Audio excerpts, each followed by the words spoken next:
Houston. Go ahead, Houston. Yeah, Don, we see the rudder pedals are about slightly out of their deadband. Normally they stay within 5% of zero. We're showing them at 7%. We're wondering if you would cycle the rudder pedals full throw left and then right and then return them to neutral. It should have no effect on the vehicle with it in auto. Okay, Charlie, we'll do that. Coming left.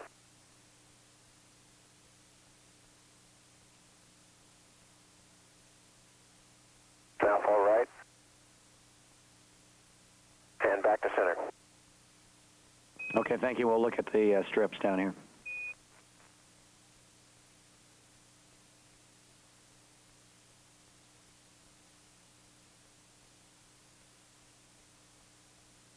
Reach the point where it begins interacting with the Earth's atmosphere at an altitude of 400,000 feet. The orbiter is just about to move from darkness into daylight as it approaches the equator to begin the last orbit of the mission, orbit 175.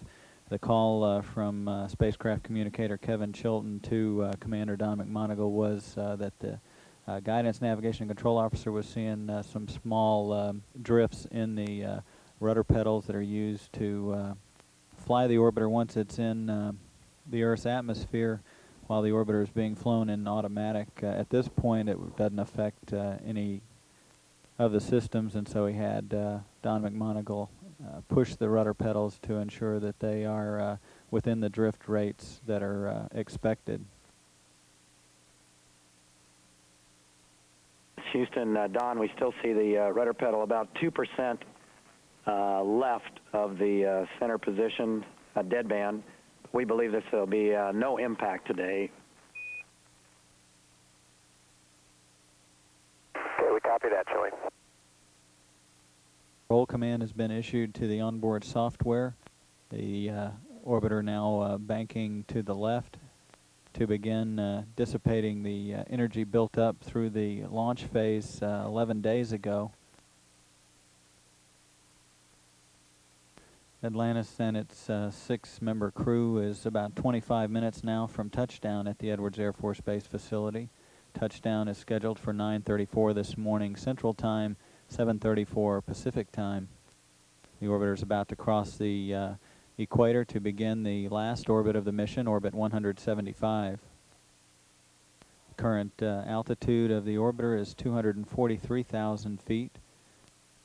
At a speed of 16,700 miles per hour.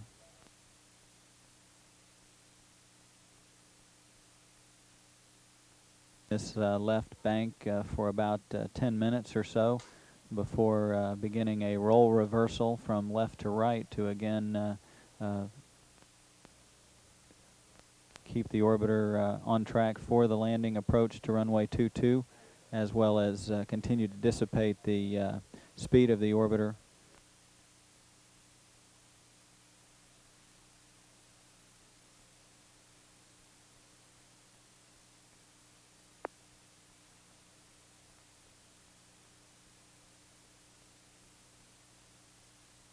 Atlantis's guidance software initiating the command to the onboard flight control surfaces for the first roll reversal now underway. The velocity of the orbiter is down to 11,600 miles per hour. Atlantis's altitude is 197,000 feet. Range from the landing site is 858 nautical miles.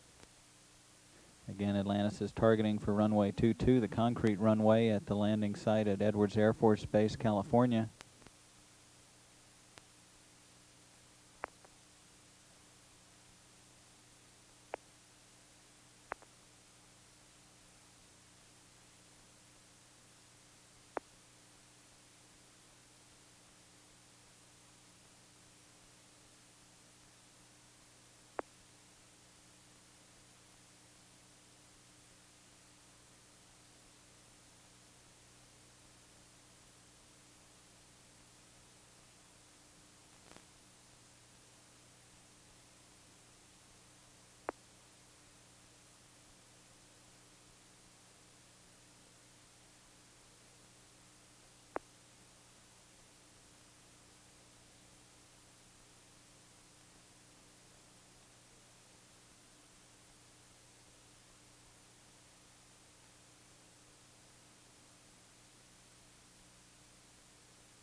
This is Mission Control Houston looking across runway 22 toward the west as Atlantis is scheduled to touch down on this runway in about 11.5 minutes.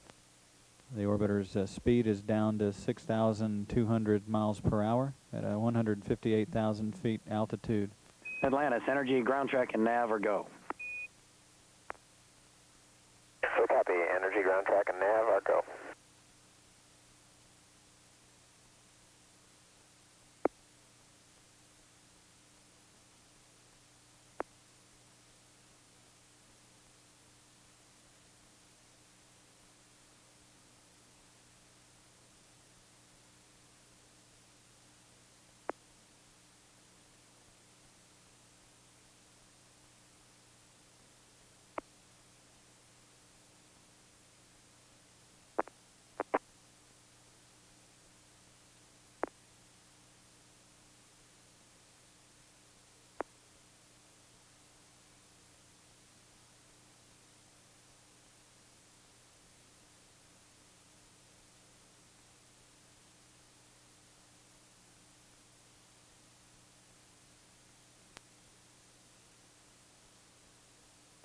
Atlantis, take tech ends.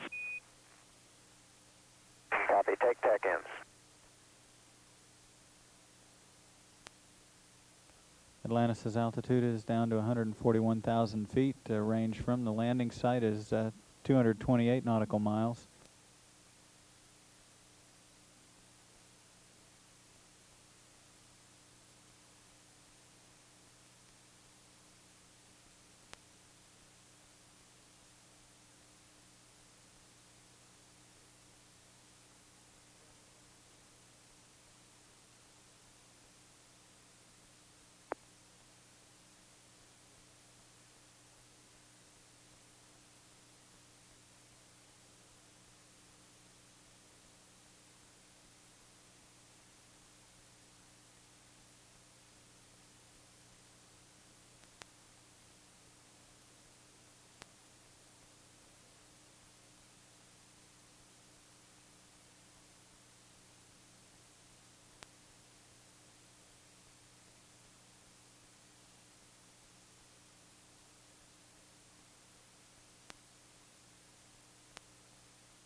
As Atlantis approaches the coastline of California, the orbiter's altitude is down to 116,000 feet, traveling 3,300 miles per hour, just under 8.5 minutes from scheduled touchdown.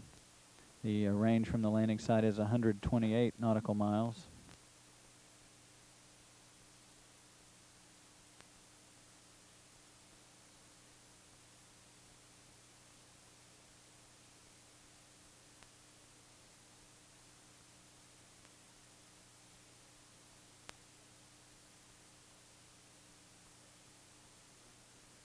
Atlantis, take air data, new altimeter 3034. Copy. Take out data 3034.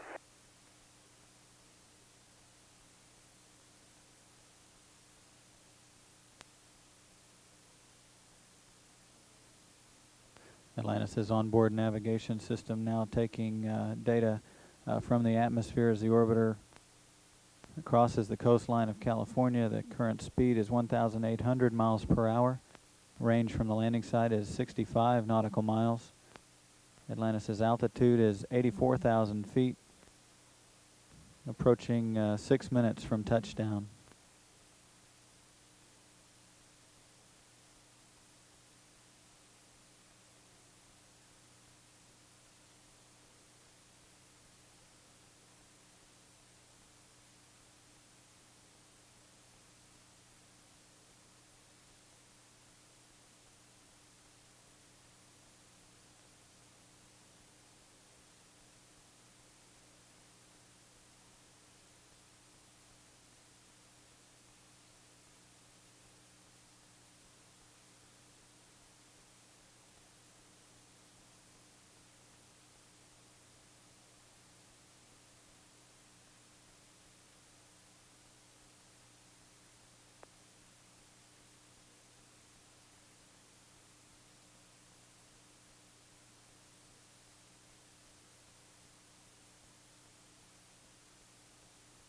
long-range cameras locking on to Atlantis as it approaches the Edwards facility, now just about 60 nautical miles from the landing site. The speed of the orbiter is down to 1,000 miles per hour, approaching 5 minutes from touchdown. Atlantis' current altitude is 67,000 feet.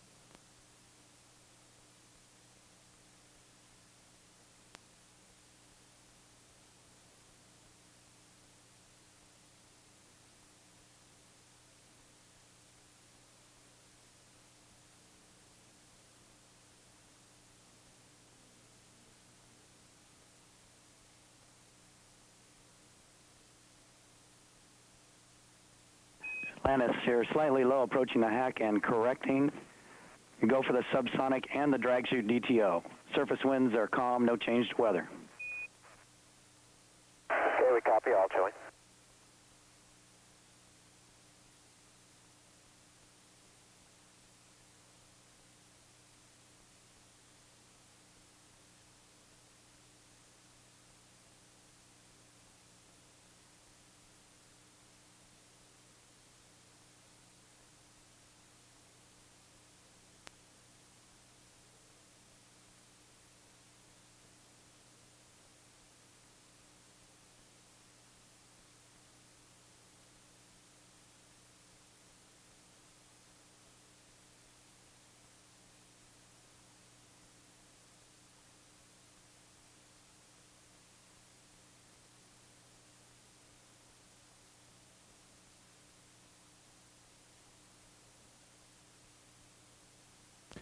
Commander Don McMonagle now flying Atlantis as it flies around the heading alignment circle, making a right overhead turn to set up for final approach on the concrete runway number 22 at the Edwards Air Force Base facility. Altitude is down to 38,000 feet with a speed of 560 miles per hour.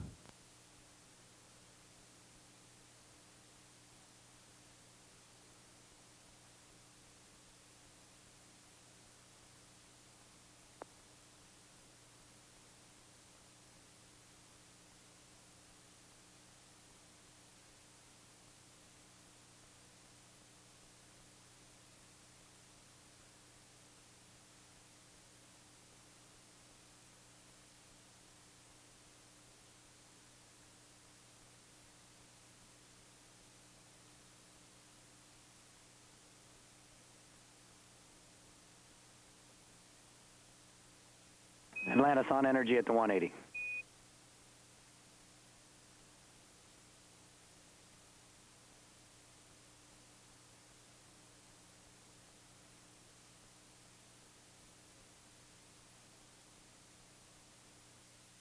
Atlantis' altitude is now 22,000 feet.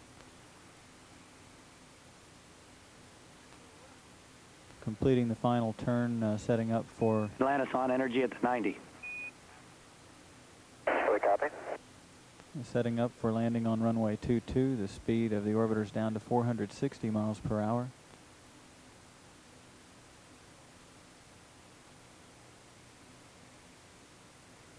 Houston, we have the runway in sight.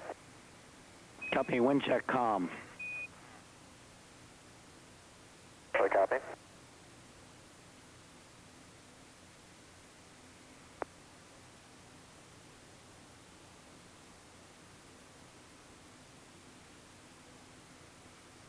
Altitude is now down to 10,500 feet, approaching 1 minute from landing.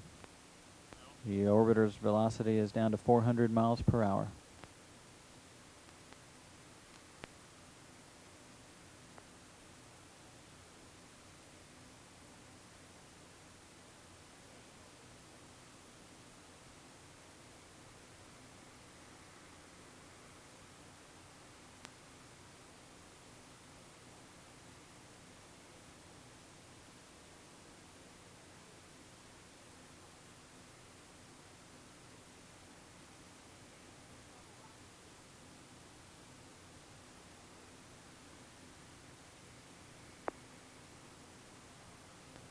Commander Don McMonagle now flaring the orbiter out for final approach.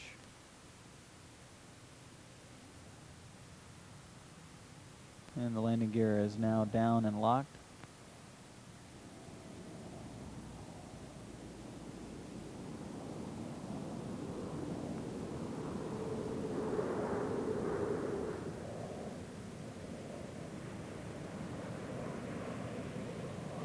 Main gear touchdown.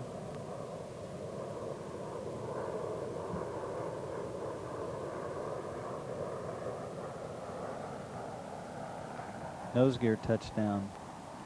Atlantis is rolling out on runway 22 at Edwards Air Force Base in California on the 175th orbit of the mission, completing 4,555,000 miles. This is the 43rd landing of the space shuttle at the Edwards facility.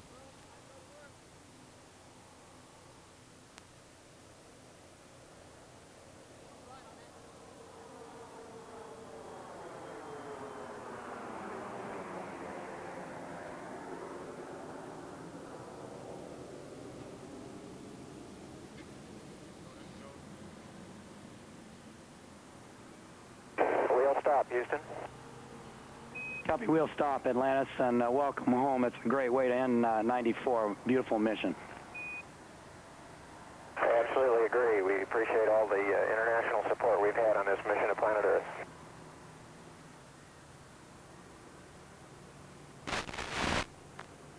And Don, if you'll stand by for post-landing deltas. We copy.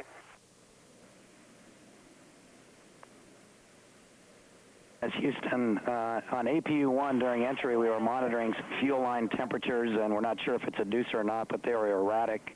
And as a precaution at this time, we'd like you to shut down APU-1. We copy. Shut down APU-1 at this time. Good readback.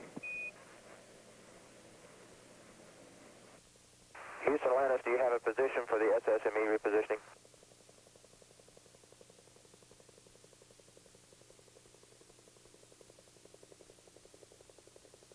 And Atlantis, you have a go for SSME repositioning, and we'll be looking for the rain drain position today, Kurt. Okay, Chile, we copy a go for the repositioning and rain drain. Good readback. Main engine bells, those are repositioned for the, make it easier for the ferry flight to be conducted. Atlantis, APU hydraulic shutdown is complete. Now we copy, Kurt.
Mission to dock with the Russian space station Mir. Commander Don McMonigal and pilot Kurt Brown, along with mission specialist number 2 Joe Tanner, coming off the crew transport vehicle. They're greeted by Chief Astronaut Bob Cabana in the background, along with Chief of Director of Flight Crew Operations Dave Leestma.